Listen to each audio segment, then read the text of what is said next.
ربي من كل ذنب وأتوب إليه لا حول ولا قوة إلا بالله العلي العظيم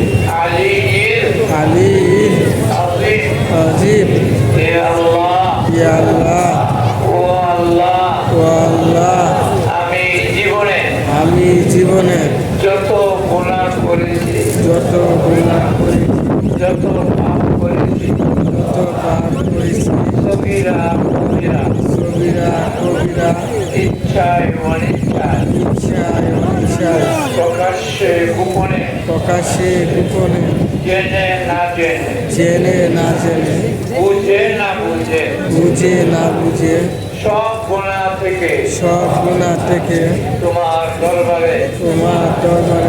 তওবা ইস্তিগফার করলাম ও আল্লাহ আমার জীবনে সব গুনাহ মাফ করে দাও আমি আর গুনাহ করব না আমি আর গুনাহ করব না গুনাহ হয়ে গেলে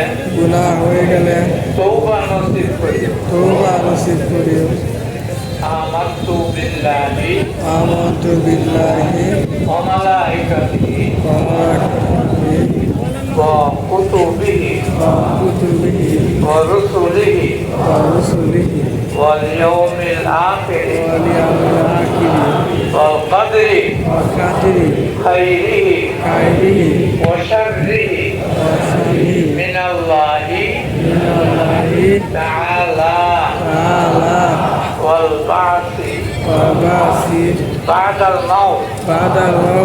ইয়া আল্লাহ বিশ্বাস আনিলাম ঈমান আনিলাম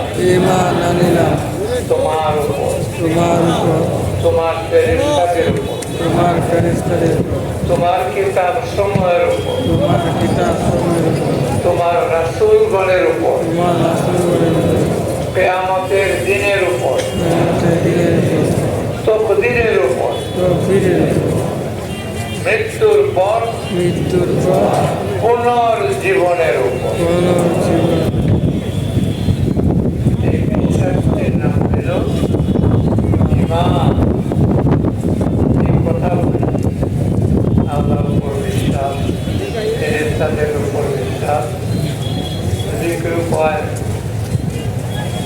ফেরেশতাদেরকে না মানে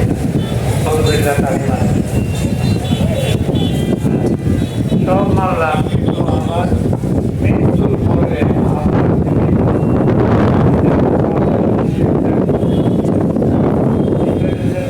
ইমানদার বলে তার ইমান থাকবে না। এই বিশ্বাসগুলির উপর অন্যতম একজন সাহাবী উনি বলছেন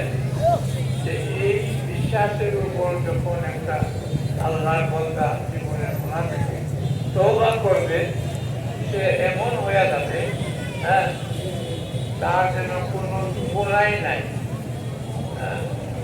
আত্তাইবু মিনাল যামবি কামান লা যামবা লাহু, গুনাহ থেকে তওবাকারী এই বিশ্বাসের মাধ্যমে যদি তওবা ইস্তিগফার করে, সে এমন হয়ে যায় যেন লা যামবা লাহু, কোনো গুনাহই নাই। কাজেই তওবা ইস্তিগফার করবে যে আল্লাহ বলছেন আমি আল্লাহর দয়া